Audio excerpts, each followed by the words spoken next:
যেভাবে লেখা আছে সেভাবেই পড়ছি। তিনি লিখেছেন, আসসালামু আলাইকুম জোশী খান ভাই, আশা করি আপনি ভালো আছেন এবং ভালোর দলই আছেন। আমার নাম মোহাম্মদ সাগর, আমি লালবাগে থাকি। আমি 2022-এর দিক থেকে ভৌতিক কথা শুনেছি, ভাবলাম একটি ঘটনা পাঠাই। ঘটনার নাম লোভের ভয়ঙ্কর পরিণতি। শুরু করছি আমার ঘটনা। প্রতিদিনের মতোই মোস্তাকিম হুজুর তার ফজরের নামাজ শেষ করে কোরআন পড়ছিলেন। কোরআন পড়া শেষ করে তিনি চা খাওয়ার জন্য বার হলো এবং রাস্তা দিয়ে যাওয়ার সময় তিনি দেখতে পেলেন একজন লোক বসে বসে কান্না করছে। সে লোকটার কাছে গিয়ে জিজ্ঞেস করলেন, কি হয়েছে ভাই? আপনার কি হয়েছে? আপনার নাম কি? কোথায় থাকেন? সে লোকটা তখন বলে উঠল, ভাই আমার নাম মৃদুল, আর আমি অনেক দূর থেকে গ্রামে এসেছি।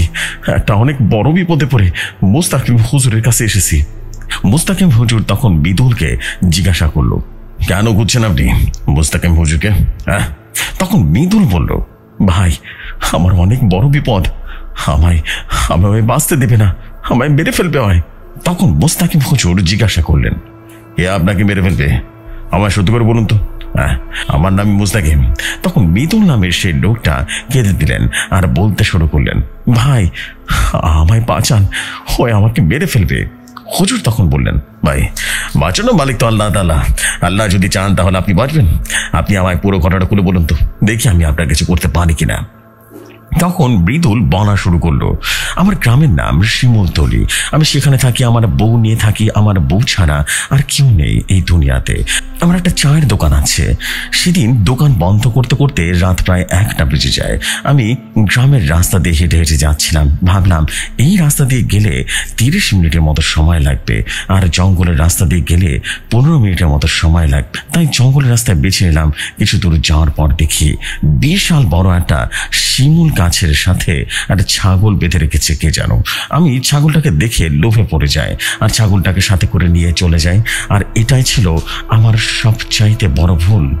আমি ছাগলটাকে নিয়ে বাসায় যাওয়ার পর আমার বউ জিজ্ঞাসা করলো, তুমি ছাগলটা কোথায় পেলে? তারপর আমি আমার বউকে সমস্ত ঘটনা খুলে বলি, আর আমি আমার বউ মিলে ছাগলটাকে জবাই করে দিই। আর সেই রাতে আমি আর আমার বউ একটা স্বপ্ন দেখি। একটা বিশাল কালো অবয়ব আমাকে বলছে, আমার ভোগটা দিয়ে ভালো কাজ করলি না, এর ফল তুই পাবি অনেক খারাপ ফলাফল হবে। এখন ভোগ হিসেবে তোকে আর তোর বউকে আমি খাবো। এই বলে সে অবয়বটা একটা বিকৃত হাসি দিল। স্বপ্নটা দেখে আমার ঘুমটা ভেঙে গেল। পাশে তাকে দেখি আমার বউয়েরও ঘুম ভেঙে গেছে। তখন দুজনে একই স্বপ্ন একসাথে বলতে শুরু করি, কিন্তু আমরা স্বপ্নটাকে তেমন কোনো গুরুত্ব দিই না। আর তার ঠিক 3 দিন পরে এক রাতে আমার বউয়ের রাতের বেলা আমাকে ডাকলো আর বলল সে বাইরে যাবে টয়লেট করতে। তো ঘুম ঘুম চোখে আমার বউকে বললাম, তুমি যাও, আমি আসছি। এই কথা বলার পর আমার বউ বাইরে চলে যায় আর বিকট একটা চিৎকার করে অজ্ঞান হয়ে যায়। আমি বাইরে যে দেখি আমার বউ অজ্ঞান হয়ে আছে। আমি তাকে কোলে করে নিয়ে আসি আর তার জ্ঞান ফেরানোর চেষ্টা করি, কিন্তু কিছুতেই তার জ্ঞান ফিরল না। এবং অনেক কষ্ট করে তার জ্ঞান ফিরলে আমি তাকে জিজ্ঞেস করলাম কি হয়েছে। তখন আমার বউ বলতে শুরু করলো, আমি বাইরে বের হওয়ার পর দেখি একটা বিশাল দেহ কালো অবয়ব আমার সামনে দাঁড়িয়ে আছে আর আমাকে বলছে যে আমার ভোগটা দে, তোর ভোগ আমার স্বামী নিয়ে এসেছে, এখন আমি তোকে আমার ভোগ বানাবো। এই কথা বলি যে আমাকে ধরতে আসছিল তখন আমি চিৎকার দিই। আমার বউয়ের মুখে এই কথাগুলো শুনে আমার শরীর যেন ঠান্ডা হয়ে যায়। আমার বউকে বললাম, পরের দিনে আমি হুজুর বা কবিরাজ নিয়ে আসবো। পরের দিন আমি একজন কবিরাজ আনি। আমার বাসার গেটের সামনে এসে ভীষণ ভয় পেয়ে বলে উঠলো, ভাই এই কাজ আমি করতে পারবো না, আমাকে ক্ষমা করবেন। এইখানে যে আসে সে সাধারণ কোনো জিন না, সে একজন রাজা মহারাজা। আমি তাকে অনেক অনুরোধ করি কিন্তু দৌড়ে পালিয়ে যায় সে। তারপরের দিন আমি একজন হুজুরকে নিয়ে আসি আর সে আমার ঘরে 2টো গোল বৃত্ত আঁকলো। একটাতে আমার বউ, একটাতে আমি, আর একটাতে হুজুর বসলাম। হুজুর দোয়া দুরুদ পড়তে পড়তে প্রায় 3 ঘন্টা পর সে জিনটা আমার বইয়ের উপরে হাজির করা হলো। তখন জিনটা বলতে শুরু করলো, পিঠে হুজুর তোর কি জানের মায়া নেই? কোন সাহসে তুই আমায় ডাকলি বল? তখন হুজুর বলতে লাগলো, এই জানার বাচ্চা, তুই আমাকে বৃত্তের ভয় দেখাস, তুই আমার কিছু করতে পারবি না। তখন সে জিনটা একটা হাসি দেয় আর বলে উঠলো, 1 মিনিটের ভিতরে তোর ফোনে একটা কল আসবে, তখন বুঝতে পারবি আমি কে। এই কথা বলেই সেটা হাসি দেয় এবং জিনটা ঠিক তখনই হুজুরের ফোনে একটা কল আসে আর সে জানতে পারে তার বউ আর 2 বাচ্চাকে নিয়ে রীতিমতো নির্মমভাবে হত্যা করেছে, তাদের গলা নাকি ছিঁড়ে ফেলেছে দেহ থেকে। তারপর সেই হুজুর দৌড়ে বাসায় চলে যায় এবং সে দেখে তার বউ আর বাচ্চা বেঁচে নেই। হুজুর তখন প্রচন্ড কান্নায় ভেঙে পড়ে। তার ঠিক 4 দিন পরে এক রাতে আমার বউ বিভিন্ন ধরনের ভাষায় যেন ভয়ঙ্করভাবে কথা বলছিল আর সে বারবার বলছিল, আর মাত্র 9 দিন পর তুই আর তোর বউ শেষ। এই কথা বলে আমার বউ অজ্ঞান হয়ে যায়। আর তার পরের দিন সে হুজুর আমাকে আপনার ঠিকানা দিয়ে বলল, ভাই আমি পারলাম না, কিন্তু যা ঠিকানা দিছি সে আপনার সাহায্য করতে পারবে। আপনি যত দ্রুত পারেন তার কাছে যান, সে আপনাকে ফিরিয়ে দিবে না, কেমন? তার কাছে যান, আমার জানা সবচাইতে শক্তিশালী জিন এটা। আর এরপর আমি সেই দিনই আপনার খোঁজে চলে আসি। কালকে সারাদিন আপনাকে খুঁজছিলাম কিন্তু পাইনি। আজ সকালে পেলাম, আপনি আমাকে ফিরিয়ে দেন না, আমাকে সাহায্য করুন। তখন মুস্তাকিম হুজুর বলে উঠলেন, আপনি কান্না করেন না, আপনি বাসায় চলে যান, আমি কালকে আপনার বাসায় যাবো, কেমন? তখন মৃদুল তার ঠিকানা দিতে চাইলে হুজুর বলে দিলেন, লাগবে না, আমি পৌঁছে যাব, আপনি চলে যান। তারপর মুস্তাকিম হুজুর তার বাসায় এসে তার বন্ধু বাহাদুর জিনকে স্মরণ করলেন আর সাথে সাথে বৃষ্টি সুগন্ধ ছড়িয়ে যেন তার সামনে হাজির হলো তার বন্ধু জিন বাহাদুর আর বলে উঠল, বন্ধু এমন সময় আবার স্মরণ করেছেন, কি হয়েছে হুজুর শুধু বলুন। তখন মুস্তাকিম হুজুর বিদুরের বলার সমস্ত ঘটনা খুলে বলল সে বাহাদুর জিনকে এবং বলল একটু খোঁজ খবর নিতে। তারপর বাহাদুর জিন বলে উঠল, বন্ধু তুমি কিছুক্ষণ অপেক্ষা করো, আমি আসছি, সব খোঁজ খবর নিয়ে আসছি। বাকি ঘটনা মুস্তাকিম হুজুরের ভাষায় বলছি। সেদিন রাতে যখন তাহাজ্জুদের নামাজ পড়া শেষ করে দেখি বাহাদুর জিন আমার সামনে দাঁড়িয়ে আছে, তখন সে আমায় সালাম দিয়ে বলল, বন্ধু আপনি এই কাজটা হাতে নিয়েন না। তখন মুস্তাকিম হুজুর বলে উঠলেন, বন্ধু এ হয়েছে, আমাকে সত্যটা ভুলে বলেন তো, কিছু বুঝতে পারছি না। তখন বাহাদুর জিন বলতে শুরু করলো। আমি বাহাদুর জিনের ভাষায় বলছি। বাহাদুর জিন বলল, মৃদুল যে জিনটার ভোগ দিয়ে এসেছিল সে কোন সাধারণ জিন নয়, সে হলো আরব মরুভূমির রাজ্যের রাজা, তার নাম আলবেরিয়ন। এই জিনের বহরে 10,000 ইফরিত জিন বারিদ জিন আছে, তার কাছে আমি কিছুই না, তাই বন্ধু আপনি এই কাজটা হাতে নিয়েন না। তখন মুস্তাকিম হুজুর অনেকে চিন্তায় পড়ে যায় আর বাহাদুর জিনকে বলে উঠল, আমি এই কাজটা নেব, তাতে আমার মৃত্যু হলেও আমার কোনো আফসোস নেই। তখন বাহাদুর জিন বলল, বন্ধু আপনি তাকে স্মরণ করেন, সে আসলে তার কাছে আলবেরিয়ন ছুটকিতে হারিয়ে যাবে। তখন মুস্তাকিম হুজুর বললেন, আমার তাকে স্মরণ করতে হবে না, আমার বিপদের সময় সে আপনি সাহায্য করতে চলে আসবে। পরের দিন হুজুর বিদুলের বাসায় যায়। তখন বিদুল হুজুরকে দেখে বলল, হুজুর আপনি এসেছেন। তখন মুস্তাকিম হুজুর বলল, আমি রুকায়া করবো, আপনি আপনার বউকে রাখুন। তখন বিদুল আর মুস্তাকিম হুজুরকে চমকে দিয়ে বিদুলের বউ বলতে শুরু করলো, মুস্তাকিম সময় থাকতে চলে যা, তুই আমার সম্পর্কে কিছুই জানিস না, তাই নিজের জীবন বাঁচাতে চাইলে চলে যা। তখন মুস্তাকিম হুজুর বিদুলকে বলে উঠল, আপনি আমার সাথে আসুন, ঠিক আছে? ভেতরে গিয়ে মুস্তাকিম হুজুর দোয়া দরুদ পড়তে শুরু করলেন আর সেই জিনটা বলতে থাকে, বন্ধ কর হুজুর। এই বলে হুজুরকে একটা লাথি মারে আর হুজুরের গলা চেপে ধরে। ঠিক তখনই ঝড় শুরু হয়ে যায়, চারদিকে যেন ঘূর্ণিঝড় হতে থাকে আর সেই ঘূর্ণিঝড়ের ভেতর থেকে বেরিয়ে আসে বাহাদুর জিন বলে উঠল, জানোয়ারের বাচ্চা, তুই আবার বন্ধুর গায়ে হাত দিয়েছিস, কোন সাহসে? এই কথা বলে বাহাদুর জিন এক টানে আমারটার গলা ছেড়ে দেয়। আর তখন মুস্তাকিম হুজুর বলে উঠল, বন্ধু আপনি তো বলেছিলেন এই জিন অনেক শক্তিশালী, কিন্তু আপনি তো তাকে এত সহজে হারিয়ে দিলেন। তখন বাহাদুর জিন বলে উঠল, বন্ধু এই জিনটা ছিল আলবেরিয়নের এক অনুসারী, আর আলবেরিয়ন আসলে আমি কিছুই করতে পারতাম না। তখন মুস্তাকিম হুজুর বিদুল আর তার বউকে তাবিজ দিয়ে বলে দিলেন যে আমি কালকে আমারও আসবো। সেদিন মুস্তাকিম হুজুর বাসায় যাওয়ার সময় একটা খালি মাঠ পড়ে এবং সেই খালি মাঠের মাঝামাঝি যেতে চারদিকে যেন ঘূর্ণিঝড় শুরু হয়ে যায় আর বিকট একটা হাসির শব্দ যেন আসছিল পেছন থেকে। মুস্তাকিম হুজুর পেছনে তাকিয়ে দেখলো বিশাল দেহের অধিকারী একটা জিন তার পেছনে, এবং সেই জিনের পিছনে রয়েছে হাজার ইফরিত জিন এবং বারিদ জিন। তখন মুস্তাকিম হুজুর বলে উঠল, এ তুই? তখন আলবেরিয়ান বলে উঠল, তুই যাকে খুঁজতে বাড়িতে গেছিলি না, আমি সেই সত্তা যার এক ইশারায় পুরো মরুভূমি কেঁপে ওঠে। আমি সেই সত্তা যার ইশারায় হাজার হাজার ইফরিত বাড়ির যেন সবাই হুমড়ি খেয়ে পড়ে। আর তুই সামনে একটা মানুষ হয়ে আমার সাথে নাড়তে আসলি। তোর মতো মানুষের একটাই শাস্তি, সেটা হলো মৃত্যু। এই বলে আল বেরিয়ান হাসতে শুরু করলো আর তার সেনাপতিকে আদেশ দিল মুস্তাকিম হুজুরকে তার সামনে ধরে নিয়ে আসতে। তখন মুস্তাকিম হুজুর বাহাদুর জিনকে স্মরণ করেন, কিন্তু সে দেখে বাহাদুর জিন তার কাছে আসতে পারছে না, কারণ আল বেরিয়ান সেই মাঠে একটা সুরক্ষা বৃত্ত তৈরি করে রেখেছে, তাই বাহাদুর জিন তার সামনে আসতে পারছে না।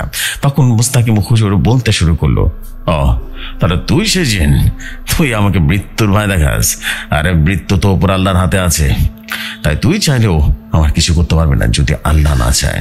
ঠিক তখনই আল বেরিয়ান এত সেনাপতি এসে মুস্তাকিম হুজুরের মুখ বরাবর একটা ঘুষি মারে, আর তখন বলে উঠলো, তুই তো আমার চলবে না, সম্মান করে কথা বল। এই কথা বলে হুজুরের পেটে রীতিমতো একটা জোরে খুশি মারে, আর তখন নাক মুখ দিয়ে রক্ত বের হয়ে যাওয়া শুরু করলো এবং মাটিতে পড়ে হুজুর ছটফট করতে থাকে। তখন মুস্তাকিম হুজুর মনে মনে ভাবে, এই বোধহয় শেষ দিন। আল বেরিয়ানের সেনাপতি যখন আবারও বানার জন্য মুস্তাকিম হুজুরের সামনে যায়, ঠিক তখনই হঠাৎ করে আকাশ থেকে যেন আগুনের ঈগল পাখি তার কাছে এসে পড়ে আর একটা চিৎকার দেয়। আল বেরিয়ান এবং তার সেনাপতি সেই ঈগল পাখিকে দেখে যেন রীতিমতো ভয় পেয়ে যায়। আল বেরিয়ান আর সেনাপতি হুজুরের থেকে 5 হাত পিছিয়ে দাঁড়ালো, আর ঠিক তখনই চারদিকে তুফান হতে শুরু করলো, চারদিকে সাদা কুয়াশায় যেন ভরে গেল। তখন মুস্তাকিম হুজুর বলতে শুরু করলো, এখন পালাবি কোথায়? তোর মৃত্যুদূত চলে এসেছে, বুঝতে পেরেছিস? তোর মৃত্যুদূত। সেই সাদা কুয়াশা শেষ হতেই দেখা যায় একটা যুবক দাঁড়িয়ে আছে, তার হাতে গিয়ে বসলো সে আগুনের ঈগল পাখিটা। তখন আল বেরিয়ান তার সেনাপতি একসাথে বলতে শুরু করলো, এইটা হতে পারে না, উনি কিভাবে এখানে আসতে পারেন? এই কথা বলার সাথে সাথে সেই সত্তা এক টানে আল বেরিয়ানের সেনাপতির মাথাটা ছিঁড়ে ফেলে। তখন আল বেরিয়ান ভয়ে 2 কদম পিছিয়ে পড়ে এবং দাঁড়ালো আর বলতে থাকে, 7 রাজ্যের রাজা যার নাম শুনলে সকল জিন থর থর করে কাঁদতে শুরু করে, সে আসলে রক্তের বন্যা পেয়ে যায়, সে হলো মুসাফির। এই নামটা শুনে আল বেরিয়ান যেন থর থর করে কাঁদছিল। ঠিক তখনই তার বহরের সমস্ত জিন কাঁদছিল। তখন আল বেরিয়ান বলে উঠল, মুসাফির, আপনি এখানে? ইনসানের সাথে আমি আগে জানলে কখনো আসতাম না, আমায় ক্ষমা করে দিন, আমায় মারবেন না। তখন মুসাফির জিন রীতিমতো ভাসতে শুরু করলো, বিকট এক হাসি, আর বলে উঠলেন, কত বড় সাহস, তুই আমার বন্ধু, আমার ভাই মুস্তাকিমকে আঘাত করছিস, তোর কোনো ক্ষমা নেই। এই বলে মুসাফির জিন বিশাল বড় এক মহাদানবে পরিণত হলো, আর তার পেট দিয়ে যেন আগুনের টানা বেরিয়ে যায়, আর সেই ডানা থেকে রীতিমতো লাভা গলে গলে পড়তে থাকে। আর তখন আল বেরিয়ান পালানোর জন্য অনেক চেষ্টা করে, কিন্তু মুসাফিরের মায়াজাল থেকে বের হতে পারে না। তখন মুসাফিরের চোখ দিয়ে একটা লাভার মতো আলোক রশ্মি বের হয়, আল বেরিয়ানের উপরে পড়তেই সে লাভার মতো গোল আকার হয়ে পড়ে যায়। এই দৃশ্যটা দেখে আল বেরিয়ানের যত সৈন্য ছিল তারা যেন ভয়ে কাঁপতে থাকে। তাদের রাজা মারা গেলে তারা সামনে এগোনোর সাহস পায়নি। তখন মুসাফির জিন তার আগের রূপে এসে মুস্তাকিম হুজুরকে মাটি থেকে তুলে বাসায় নিয়ে আসে, আর বাহাদুর জিনকে বলে যায় তার খেয়াল রাখতে, তার প্রয়োজনে যেন সে ডাকে। আর তার পরের দিন মুস্তাকিম হুজুরের জ্ঞান ফিরলে সে মৃদুলকে ফোন দিয়ে বলে তার সমস্যার সমাধান হয়ে গেছে। এই ছিল আজকের ঘটনা। আশা করি ঘটনাটি ভালো লাগছে, ভালো লাগলে শেয়ার করে দিবেন এবং অবশ্যই কততম এপিসোডে শেয়ার করবেন, জানিয়ে দিবেন, সিলেক্ট হলে জানাবেন। আল্লাহ হাফেজ জেফরি ভাই, ভালো থাকবেন। আসসালামু আলাইকুম। আমি মোহাম্মদ সাগর বলছি লালবাগ থেকে।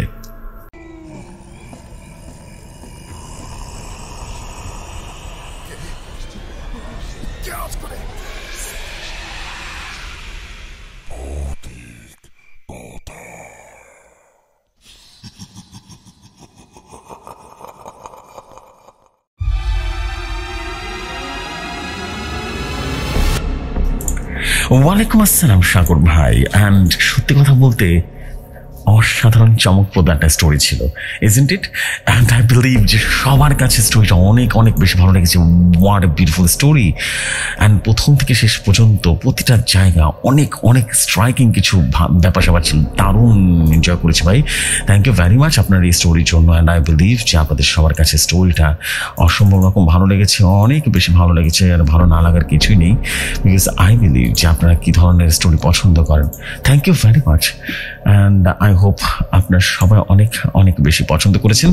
অ্যান্ড আপনারা কিন্তু কমেন্ট করেছেন, আমরা আপনাদের কিন্তু কমেন্ট খুব দরকার এবং অনেক বেশি ভালো লাগে আপনাদের কমেন্ট করো। So this is the fact. আমি আর দেরি করবো না, আমি চলে যাই পরবর্তী ঘটনায়।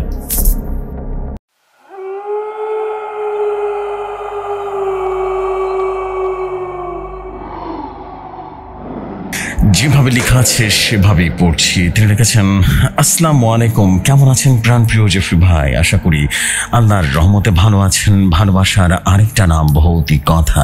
ভাই, আপনার মধুর কণ্ঠে কল্পনা শুনলে সত্যি কিছুই ভালো লাগে না। এবার আমার পরিচয়টা দিয়ে নিই। আমি রাসেল, মালয়েশিয়ার তেলেগঙ্গ শহরে থাকি। আমার দেশের বাড়ি বরিশাল রাজাপুর ঝালকাঠিতে। ভাই, আমি ভৌতিকতার একজন বড় ভক্ত। আমি সেই প্রথম থেকে ভৌতিক কথার সাথে ছিলাম। ভাই, লেখার মধ্যে কোনো ভুল ত্রুটি হলে ক্ষমা সুন্দর দৃষ্টিতে দেখবেন। আপনি আপনার মতো করে পড়ে শোনাবেন। আগে আমার 6টা ঘটনা শেয়ার করা হয়েছে ভাই ভৌতিক কথা। ভাই, প্রতিদিন সকালে উঠে ভৌতিক কথা ডাউনলোড করে রাখি, অফিসে বসে প্রতিদিন শুনি। অনেক কথা বলে ফেললাম, এখন সরাসরি ঘটনায় চলে যাই। এখন যে গল্পটা শেয়ার করব, গল্পের নাম পরিত্যক্ত কৃতিপাশা জমিদার বাড়ির ভয়ঙ্কর এক রাতের অভিজ্ঞতা। গল্প লেখক মোহাম্মদ রাসেল হাওলাদার। এই গল্পের প্রথম পর্ব 741তম পর্ব শেয়ার করা হয়েছে। দ্বিতীয় পর্বটি শেয়ার করা হয়েছে 762তম পর্বে। যদি আপনারা মনে না করতে পারেন তাহলে এই দুটি পর্ব অবশ্যই শুনে আসতে পারেন, তাহলে এই ঘটনাটা ভালো করে বুঝতে পারবেন। না হলে ঠিকঠাক মতো বুঝতে পারবেন না। মনে আছে ওই যে 4 বন্ধু মিলে ঘুরতে গিয়েছিল পরিত্যক্ত এক জমিদার বাড়িতে? মাইনুল সাহেব, রাসেল সাহেব, শুভ সাহেব আর সোহেল সাহেব। তারপর একের পর এক বিপদ এসে পড়ে ওদের উপরে। যখন আত্মাগুলো ওদেরকে মেরে ফেলবে, ঠিক তখন একটা লোক এসে ওদেরকে নিয়ে পালিয়ে আসে। তারপর থেকে শুরু করছি। তখন ওরা গাড়ি নিয়ে রওনা দিল। তখন সেই লোকটা তাকে বলে উঠল, তোমাদের বিপদ কিন্তু এখনো শেষ হয়নি। তোমাদের সাথে ওই জমিদার বাড়ির খুব বড় একটা মিল আছে। তখন ওরা 4 বন্ধু একসাথে বলে উঠল, কিসের মিল? তখন সে লোকটা বলে উঠল, ওই জমিদার বাড়ির ভয়ঙ্কর একটা ইতিহাস আছে। তখন রাসেল বলে উঠল, কিসের ইতিহাস? তখন সে লোকটি আমারও বলতে শুরু করলো, সে জমিদার বাড়ি যে জমিদার ছিল তার নাম ছিল বাহাতা ভুইয়া। তার সময় খুব ভালো শাসন ব্যবস্থা ছিল। তার 4 ছেলে ছিল। তারা ছিল খুব বাজে স্বভাবের।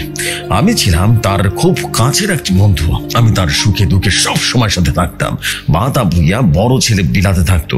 জমিদার বাড়িতে অনেক দাস দাসী থাকতো। তারা সুখে শান্তিতে ছিল। সবার সামনে বনি ছিল জমিদার। জমিদার ছেলেটা ভালো ছিল না, তারা অনেক খারাপ ছিল, নেশা পানি করতো। তার বড় ছেলে বেতাল থেকে একটা মেয়ে নিয়ে আসলো প্রেম করে। হঠাৎ একদিন জমিদার মারা যায়। তারপর থেকে শুরু হয় তাদের ছেলেদের জমিদারি শাসন। আমি তাদের সাথে বংশ পরম্পরায় আছি। আমি তাদের সব সময় ভালো করে জানি। আমি একজন জিন, আমার নাম সোলেমান জিন। জমিদার বাহাতা ভুইয়া যখন মারা যায় তখন আমি তার সঙ্গে ছিলাম। তখন তার মৃত্যুর আগে সে বলে গেছে আমার 4 ছেলেকে আগে রাখবেন, আগলে রাখবেন, এটা আমার চাওয়া। সেই থেকে আমি তাদের সাথে ছিলাম। জমিদারের মৃত্যুর পর তার বড় ছেলের জমিদার হয়। তার ছেলের নাম ছিল আসিফ। বাবার মৃত্যুর পর তারা তাদের আসল রূপ দেখানো শুরু করলো।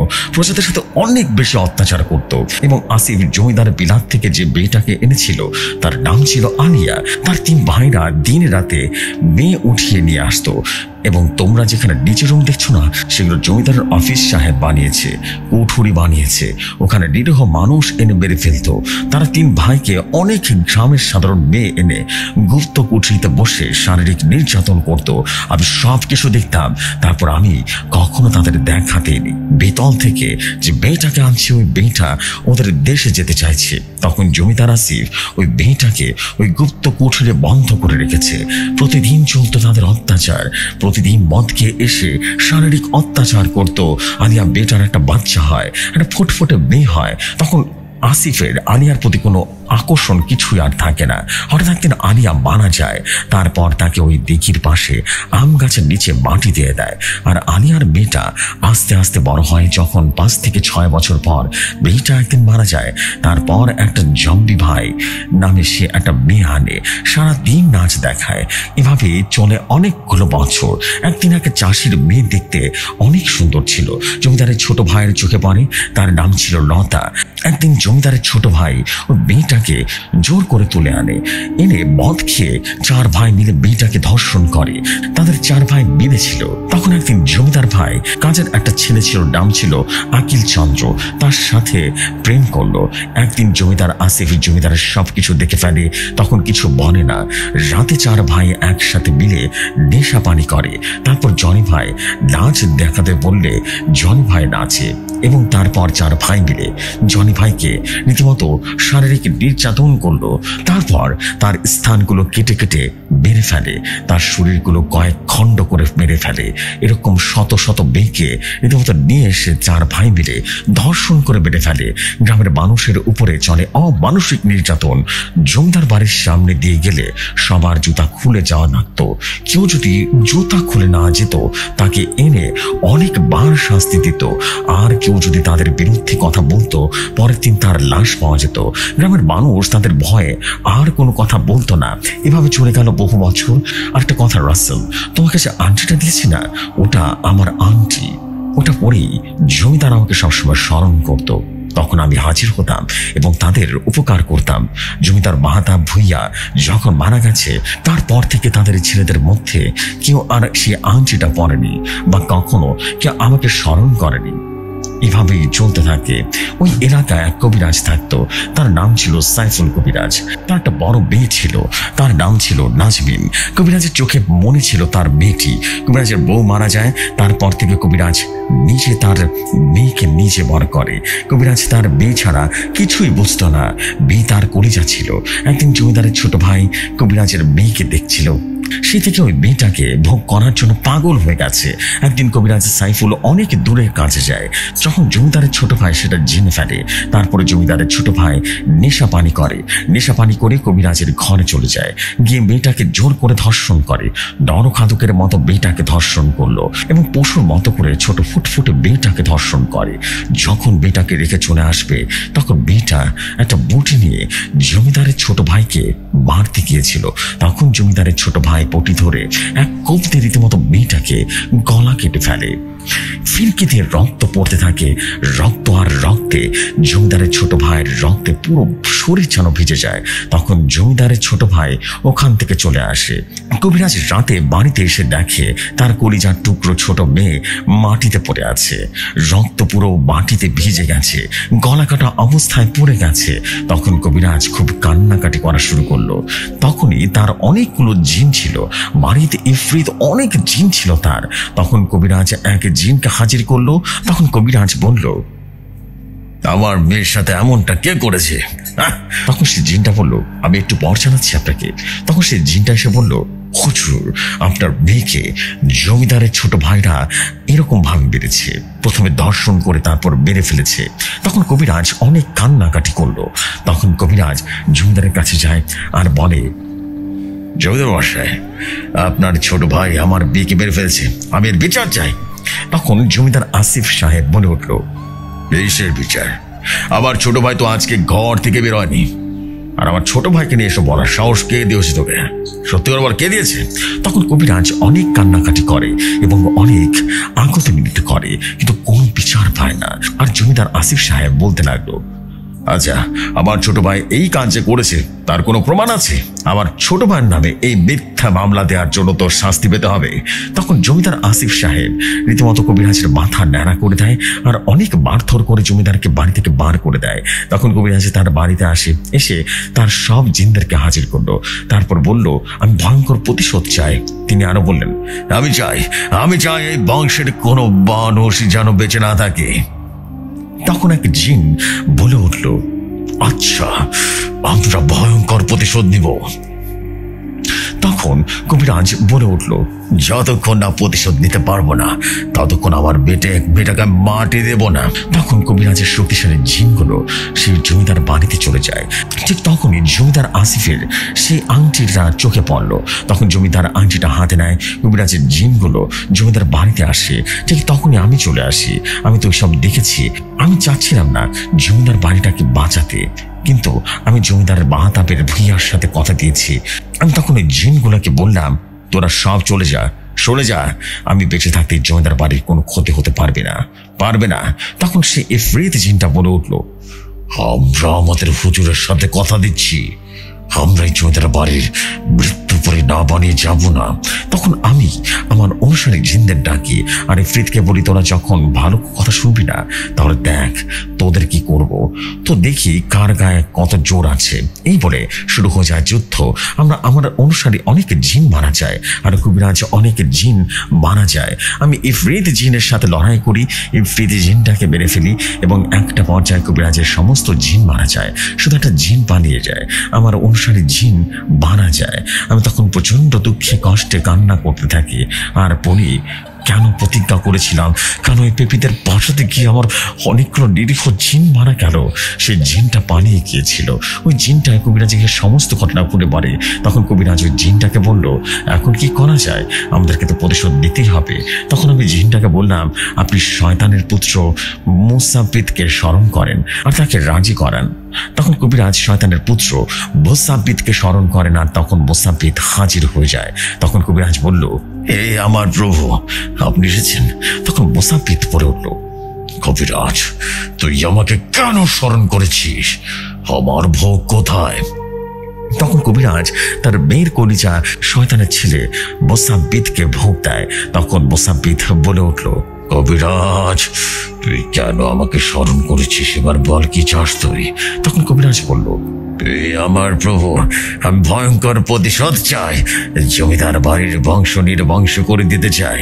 তখন শয়তানের পুত্র মুসাব্বিত বলে উঠল, আচ্ছা আমি তোর কাজ করে দেব, তোকে নিজেকে আমার নামে বলে দিতে হবে। তখন কবিরাজ বলল, আচ্ছা হুজুর, আমি তাই দেব, কিন্তু আমি ভয়ঙ্কর প্রতিশোধ চাই। তখন শয়তানের ছেলে মুসাব্বিত বলল, একটা কথা বারবার কেন বলিস? আমি তো বলেছি ভয়ঙ্কর প্রতিশোধ আমি নেব। এটা বলে শয়তানের পুত্র সেখান থেকে চলে যায়। তখন কবিরাজ জমিদার এবং জমিদার ভাইয়ারা যত মানুষ মেরেছে, যত মানুষকে মেরেছে সবগুলোর কারিন জিনকে হাজির করলো এবং তাদের দিয়ে কানো জাদু করলো। সব শেষে কবিরাজ নিজে শয়তানের ছেলে মুসাব্বিতের নামে উৎসর্গ করে দেয়। তারপর অনেকগুলো বাঁশ কেটে যায়। এক রাতে সব কারিন জিন আর শয়তানের পুত্র মুসাব্বিতের অনুসারী সব জিন হাজির হয়ে যায় জমিদার বাড়িতে। ইতিমধ্যে আমি আবারও একটা জরুরি কাজে আমার রাজ্যে চলে যাই। আমি আমার অনুসারী এক জিনকে এখানে পাহারায় রেখে যাই। তখন ওই জিনটা আমাকে সমস্ত ঘটনা বলে। আমি রাজ্যের সব সেনা সদস্য নিয়ে হাজির হই। এসে দেখি জমিদারের 3 ভাইকে অনেক ভয়ঙ্করভাবে মেরে ফেলেছে। কারো মাথা নেই, কারো শরীর খণ্ডিত হয়ে গেছে। জমিদার বাড়ির সব কাজের মানুষগুলোকে মেরে ফেলেছে। তখন আমি আর আমার অনুসারী সব জিন মিলে যুদ্ধ করি। আস্তে আস্তে আমার অনুসারী জিনগুলো যেন সব শয়তানের ছেলে মুসাব্বিতের অনুসারী জিনগুলো মেরে ফেলে। কিন্তু যত মারে 10 গুণ বেশি হাজির হয় এবং হাজার হাজার জিন হাজির হয়। আর কারিন জিনগুলো আমার অনুসারী সব জিনগুলোকে মারতে শুরু করলো। তখন শয়তানের ছেলে মুসাব্বিত হাজির হয়। ও এসে আমাকে একটা লাথি মারে। আমি তখন একটা লাথি মারি। আমাদের মধ্যে এক ভয়ঙ্কর যুদ্ধলীলা শুরু হয়ে যায়। আমি একটা পর্যায়ে ওকে হারিয়ে ফেলবো, ঠিক তখনই একটা জিন হাজির হয়ে যায়, মনস্টারের মতো। ও শরীর বিশাল এবং দানবের মতো। তখন ওরা দুজনে আমাকে বন্দি করে ফেলে আর আমার অনুসারী সব জিনগুলো বেড়ে ফেলে আর আমাকে বন্দি করে রাখে।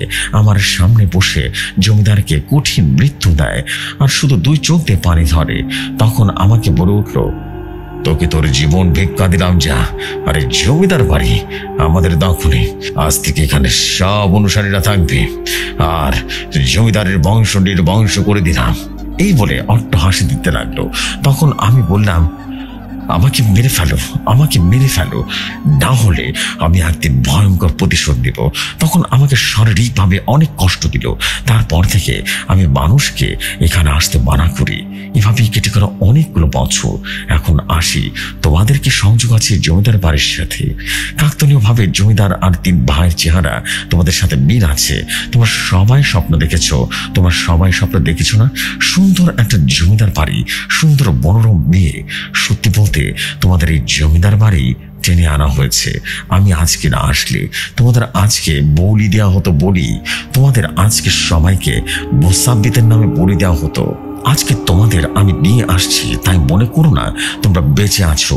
আর তোমাদের এই দিনে আনা হয়েছে কেন জানো? তখন রাসেল সাহেব বলে উঠল, কেন?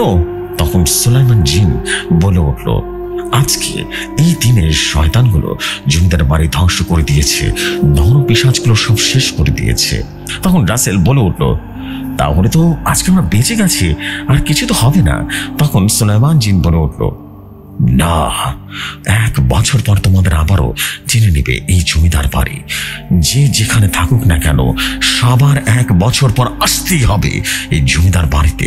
সবাই রেডি হও, তোমরা সবাই ফেসে গেছো। হয় তোমাদের মরণ হবে, নয়তো এই জমিদারের বাড়ির পাপ শেষ করতে হবে, আর এই শয়তানের খেলা শেষ করতে হবে। না হলে তোমাদের মরতে হবে। আমি আর তোমাদের বাঁচাতে পারবো না, কিন্তু আমি সবসময় তোমাদের পাশে আছি। তোমরা প্রস্তুতি নাও। আর একটা কথা রাসেল, তোমার সাথে জমিদার আসিফ চেহারা কিন্তু একেবারেই হুবহু। তোমরা অনেক আজে বাজে স্বপ্ন দেখবা, কিন্তু কেউ তোমাদের কোনো ক্ষতি করবে না। আমি চলে গেলাম, দেখা হবে 1 বছর পর সবার সাথে। ভালো থাকিও, এই বলে চলে গেল সুলাইমান জিন। এখানে শেষ করলাম ভাই, খুব তাড়াতাড়ি চলে আসতে যাচ্ছি পরিত্যক্ত জমিদার বাড়ির ঘটনা সিজন 2। ভাই গল্পটা কেমন হয়েছে অবশ্যই জানাবেন ভাই। ভয়ঙ্কর কিছু নিয়ে অবশ্যই হাজির হচ্ছি ভাই। এই গল্পটা লিখতে গিয়ে সত্যি আমার খুব খারাপ লেগেছিল ভাই। আমি অনেক কিছু অনুভব করছিলাম ভাই। গল্প লিখতে গিয়ে আমার পারিবারিক অনেক সমস্যা হয়েছে ভাই, আমার সাথে অনেক কিছু হয়েছে, অনেক বিপদ হয়েছে। আমি যখন গল্পটা লিখছিলাম ঠিক তখনই কেমন যেন লাগছিল। অনেক কষ্ট করে এই গল্পটা লিখেছি ভাই। খুব তাড়াতাড়ি পরিত্যক্ত জমিদার বাড়ি সিজন 2 নিয়ে আসতে আছি। সবাই দোয়া করবেন। আমি শারীরিক এবং মানসিকভাবে অসুস্থ। সবাই বেশি বেশি কমেন্ট করবেন, কেমন হয়েছে গল্পটা জানাবেন ভাই। লেখার মধ্যে ভুল ত্রুটি হলে ক্ষমা সুন্দর দৃষ্টিতে দেখবেন, ক্ষমা করবেন ভাই। গল্পটা কেমন হয়েছে জানাবেন। সিজন 2 আরো ভয়ঙ্কর হবে ভাই। আপনার জন্য দোয়া এবং ভালোবাসা রইল। লাভ ইউ প্রাণ প্রিয় ভাই। আল্লাহ হাফিজ সবাইকে। আসসালামু আলাইকুম।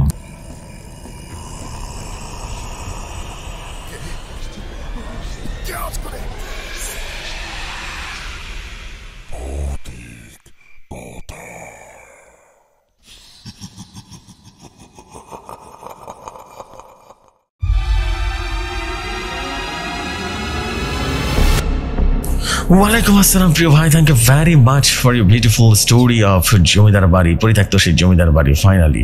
এবং আজকে কিন্তু ফাইনালি সিজন 1 শেষ হয়ে গেল। অ্যান্ড ইনশাল্লাহ আমরা কোনো একদিন শনিবার ইনশাল্লাহ সিরিজ এপিসোড হিসেবে এটা শেয়ার করে দেবো আমরা, জমিদার বাড়ির, পরিত্যক্ত জমিদার বাড়ির ঘটনা। অ্যান্ড সত্যি অসাধারণ একটা স্টোরি ছিল, আমার কাছে খুব ভালো লেগেছে, ভয়ঙ্কর লেগেছে, সুন্দর ছিল। অল ওভার বলবো যে সব কিছুই একটা পারফেক্ট এন্ডিং ছিল এবং সব কিছুর এক্সপ্লেনেশন পাওয়া গেল স্টোরির শেষে। পারফেক্ট ছিল। সিজন 1 শেষ হচ্ছে, সিজন 2 এর অপেক্ষায় আছি এখন। ভালো ছিল ভাই, থ্যাংক ইউ ভেরি মাচ। আপনাকে অসংখ্য ধন্যবাদ এই স্টোরির জন্য। অ্যান্ড আই হোপ আপনাদের সবার কাছে ভালো লেগেছে। স্টোরি ভালো থাকলে কষ্ট কিন্তু সার্থক হয়ে যাবে, because it's all about you. এত কষ্ট, এত ভালোবাসা, এত কিছু সব কিছুই আপনাদের জন্যই। So this is the fact. আমি আর দেরি করবো না, আমি চলে যাবো এখন সরাসরি। আজকের মতো এখান থেকে বিদায় নিব। আমাদের একটা এপিসোড অলরেডি চলছে, সেই এপিসোডটাতে আপনারা শুনবেন। আশা করছি 2টি এপিসোডই মনোমুগ্ধকর লাগবে আপনাদের কাছে। So this is the fact. আমি এখনকার মতো এখানে বিদায় নিচ্ছি। আমার কাছে আজকের এপিসোড অনেক ভালো লেগেছে অ্যান্ড আলহামদুলিল্লাহ যে দারুণ এনজয় করছি। আপনাদের কাছে কেমন লেগেছে আপনারা কিন্তু অবশ্যই ডেফিনেটলি কমেন্ট করে জানাতে ভুলবেন না। আপনাদের প্রতিটা কমেন্টের অপেক্ষায় থাকলাম আমি। So this is the fact. আমি আর দেরি করবো না, এখনকার মতো বিদায় নিচ্ছি। আসসালামু আলাইকুম, ভালো থাকবেন সবাই।